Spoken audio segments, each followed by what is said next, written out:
I want to review a great way to modify a hamstring stretch. Now, most people know your hamstring stretch where we're down on the floor, one leg is out, one leg is in, and we simply reach towards the toes. But oftentimes, or at least lately, I've been working with a lot of clients that have poor mobility, seniors, people that have had multiple surgeries. We lose a lot of that mobility or flexibility because we stop doing those things because they get a lot harder to perform. So we need modifications or easier ways to perform the same types of exercises, mobility drills, or in this case, a simple stretch so that everybody is able to live a better quality of life. So nice modification for your hamstring stretch is just setting up a box, a bench if you're at the gym, or even using a footstool or your stairs at the comfort of your own home.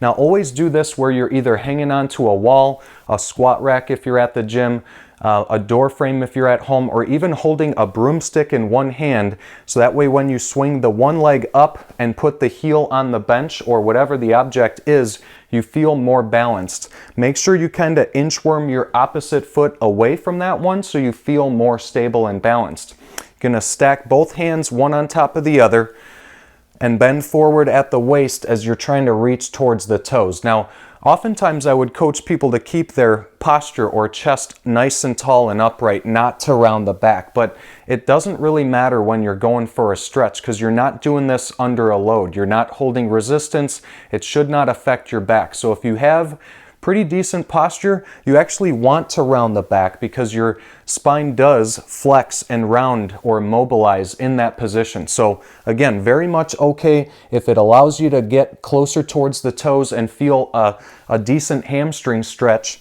then go ahead and do that. Once you get into that position, find a little bit of mild discomfort towards the bottom of the knee here and hold that position for 30 to 60 seconds per side.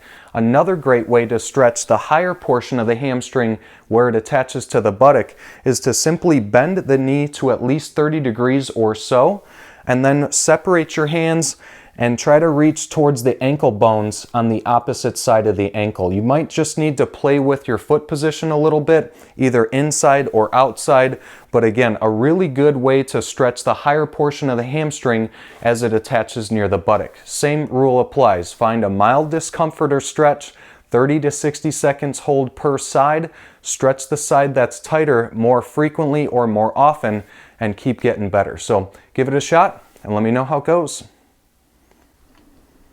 Hey guys, I just wanted to walk you through how to perform a modified or even a seated piriformis, otherwise known as a pigeon pose. So a lot of people know of a pigeon pose, which I'll show you here on the floor, where one leg is on about a 45-degree angle, both hands are in front like a push-up position, this back leg gets straight behind you, and once you start to push at the palms and sink your hips back, you're starting to feel that piriformis muscle in the buttock start to stretch. Now, a lot of people have difficulty getting down and up from the floor, so we need to make this movement a lot easier for them, in which case we're gonna do this stretch in a seated position here.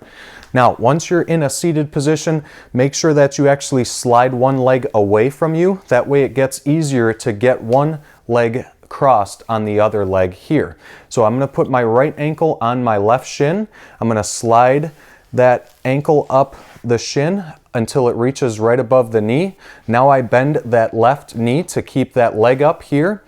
I'm gonna interlock the fingers and put it over that right knee, and I'm gonna basically collapse the angle from my left shoulder towards the right knee by pulling the knee up to the chest and slowly bringing my chest towards the knee. A lot of people tend to kind of round forward at the back. You wanna make sure that you're staying nice and tall, keeping your core tight, and just simply bending over at the waist. That way you're able to stay in a nice neutral spine position, keeping the core tight the entire time, and now I can feel that piriformis on the right buttock starting to stretch. This would be more of a static stretch where you simply pull and hold. So remember, static stretches go at the very tail end of your training bout or exercise regimen, and you want to make sure that you're holding these stretches for about 30 to 60 seconds at a time. Once you're done with that stretch, you could do it 2 or 3 times. Simply let the knee fall down, slide that leg away, allow that ankle to slide down the shin, and then try it on the other side and rinse and repeat. Give it a shot and let me know how it goes. Hey, what's up everybody? Just wanted to go over a really good modification for your glute stretch. So a lot of the times I show this position here. If you could see me from over the top, a lot of people know this as a figure 4 stretch, and that's the position that my legs and hips are making. It looks like the number 4. And remember, your glutes are the biggest, strongest, most powerful muscles in the body that we need to help us walk, run, or stair climb. The only problem is we're sitting on them oftentimes.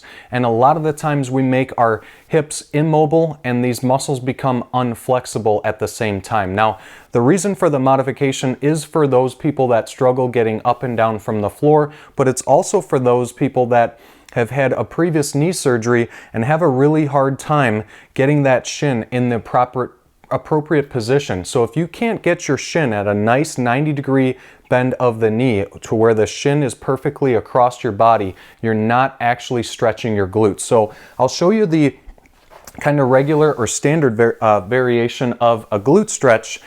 And I've shown this in the past before. A lot of people do a piriformis stretch or working on some of the hip rotators here because they have so much immobility that they can't actually get that shin angle right across. Now, you can try to place your hand behind that ankle, and then as you straighten that knee, you're kind of putting more body weight collapsing down on there. So I definitely feel that stretch. The trouble is, I do feel some type of knee discomfort on the outside. So again, very good modification to avoid all of that is to do this seated. So if I'm in a chair or a bench, I'm just going to simply straighten my right leg out. I put my left ankle on the shin.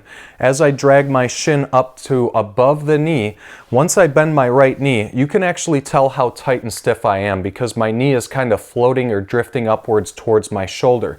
So we want to put your hand on the knee, push the knee down, and put the other hand on the opposing ankle. Now all we need to do is just simply bend forward at the waist and bring the chest towards that shin angle. Make sure you're keeping your core engaged so that your back is nice and flat. We don't want to get into poor posture as we begin to stretch. So already, as I just move maybe about 2 inches closer, I can already feel a really good stretch on the outside of the hip. So that's how I know that it's the glutes as opposed to, like I said, piriformis or some of the hip rotators that are deep within the actual buttock. So once you get into that position, collapsing the chest towards the shin angle there, you're going to hold a nice long static stretch. So holding that position for about 30 to 60 seconds, try 1 to 3 times per day. And as I kick my leg out, it's really easy to let that leg just kind of drift away and then simply switch sides. So make sure you are hitting both sides of those hips with those stretches. Keep on getting better. Hey, what's up everybody? Alan Vitelli here with you. Just wanted to go over one of my favorite and super simple stretches and mobilizations called the couch stretch. I will demonstrate using a weight bench and some other gym pieces of equipment, but I will also walk you through how to perform this exercise from the comfort of your own living room using a couch and a couch cushion. All right, so this is a great exercise with a lot of benefits where we're improving some of the knee bend, which is called knee flexion, and also some of the hip extension where you bring your leg behind you. That's a movement or position that you're in every time we walk, run, or go up and down stairs. So if you're looking to improve some lower body performance, this is a fantastic stretch for you as well. So we're also trying to improve the length and flexibility of your quad muscle here, as well as the hip flexors, also 2 muscles that are very, very tight in those that have more sedentary jobs. All right, so stick with me on this one. I will show you my left leg so that way it's pointed towards you a little bit more, a lot easier to see. So obviously using some gym equipment, weight bench, a rectangular pad for underneath the knee, and I'll use a foam roller in place of a book or a yoga block. But this would be your couch, and then you would simply remove one of your cushions from your couch, place it on the ground, and then we basically try to put that left knee, since that's the side we're going to stretch, you put that knee on the pad, Bring your foot back behind you. And one of the other critical components here is making sure that the toes are pointed, because we can also emphasize stretching some of those muscles on the front of the shin that get very, very tight and sore in those that do a lot of walking or running.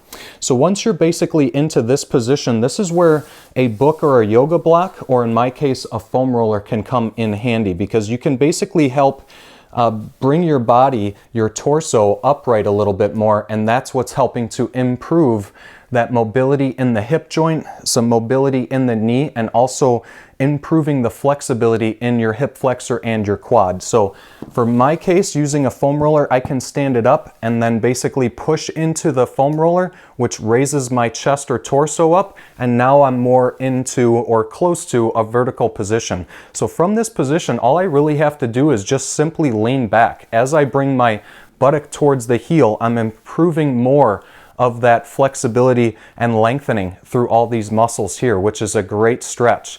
So another thing that you can do in terms of preventing some of that arching of the low back, that a lot of people go into that kind of banana position to try to help improve the stretch.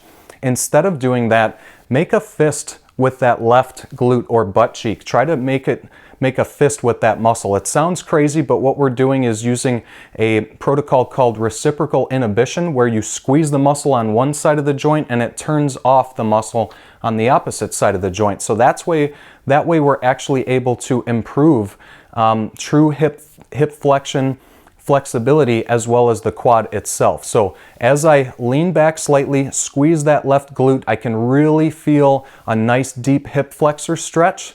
And from there, you can either work on small little movements backwards and forward about 10 to 15 times. And you can also just lean back and hold that position for about 30 to 60 seconds at a time. So if you're somebody that's been struggling with some quad or hip flexor tightness and you want to work on some lower body performance, give that drill a try and let me know how it goes. Hey guys, just wanted to share a few tips to help you with your hip flexor stretch. Now, hip flexors, muscles in the front of the hip that perform, you guessed it, hip flexion. Obviously, we use those when we walk, run, and stair climb. And then when we're seated, although we're not using them, the hip is flexed, so the muscles get short. So either way, there's a lot of tension and tightness in the front of the hip, and that can actually pull the hip bone forward, which increases the arching in the low back. So a lot of the times, tightness or tension can cause or predispose you to back pain.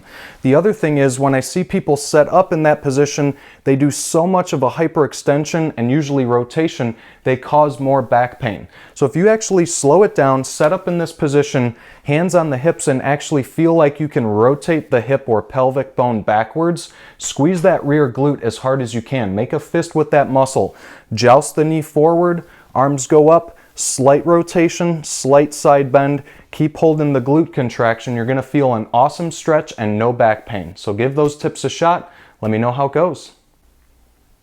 Hey guys, just wanted to share the difference between an actual calf stretch versus an Achilles stretch, and basically how to set up and perform each one. Now, there's a lot of people that are getting their exercise outside because the weather's been so nice. So anybody that walks a lot, hikes, cycles or bikes, runs, etc. You're asking your body to do more of that forward propelling motion. So every time you push off the balls of the feet and toes, you're activating calves, Achilles, the bottom of the foot, your hamstrings, glutes, etc. With more activity, you're building more tension over time, and too much tension can be a bad thing. So we want to relieve that tension. Self-myofascial release, follow it up with some static stretches. Okay, so this is the one I see most people perform. This back leg is the one being stretched and the knee is nice and extended or locked out. Okay, as I lean forward more, there's more of a stretch at the very top of the knee. You could hold that stretch for about 30 to 60 seconds at a time, and you can even try doing both legs at the same time. Okay, it's stretch number 2 that I don't see enough people perform, which is really one that can help relieve any type of Achilles, tendonitis, and different things like that. Okay, so same or similar type of setup position. Hands can be on a box, or you can even push up against a wall. Your foot isn't as far back because we want to bend the knee this time. Now you can see naturally my butt kind of sinks down like I'm almost doing a squat. And then we just play with the angle of the chest. You don't want to arch the back. You want to stay nice and flat and sit that butt down until you can actually feel like the stretch is coming into the Achilles. Same thing, holding that stretch for about 30 plus seconds at a time, 2 or 3 times each side. If you struggle to feel the stretch, try to elevate the feet and the toes on some weight plates, or you can even step into the crease of the wall. All right, so give those tips a shot and get your stretch game on. I was walking a client through how to stretch their pecs the other day, and although they said, I know how to stretch my pecs, and I said, show me, and they just kind of did one arm splayed out stretch like that, we started to dig a little bit deeper on, do you actually feel the pec stretching, and are you actually becoming more flexible over time? And of course, why are we actually doing this in general? So a couple of things first. Pecs are obviously the large muscle group in the front of the body. They originate on the breastbone, but they insert on the upper arm or humerus bone there. So when we change our arm angle, you can change the angle of the stretch, and you always want to find the angle that works best for you. I really think stretching and even some mobility exercises are all about playing with the angles and being as comfortable and as safe as you possibly can. All right, so again, for your setup position, I like to use a door frame because we can stretch both arms at the same time, as opposed to using maybe just a squat rack and you're only stretching one arm at the same time. Before you actually set up the stretch, if you're using the frame of the door or the squat rack, make sure your hand and your forearm stays flush against the door. You don't want to have your elbow flying off or your hand flying off. You're probably not going to get that great of a stretch anyways. Okay, and then for the angles, you want to be in a W position, so look at how low my elbows are. You're going to try this in an L position, and you're going to try this in an arms high or Y position as well. So I like the staggered stance. And you're going to start with a deep inhale, breathing in. Now, as you breathe out and exhale, you're going to actually drive your body forward and poke your nose through the doorway as if you're trying to peek your head out through a window. Okay, these are all static stretches, which means they come at the end of a workout routine, and you want to try to hold each stretch for at least 30 seconds at a time. So give those a shot and let me know how they go.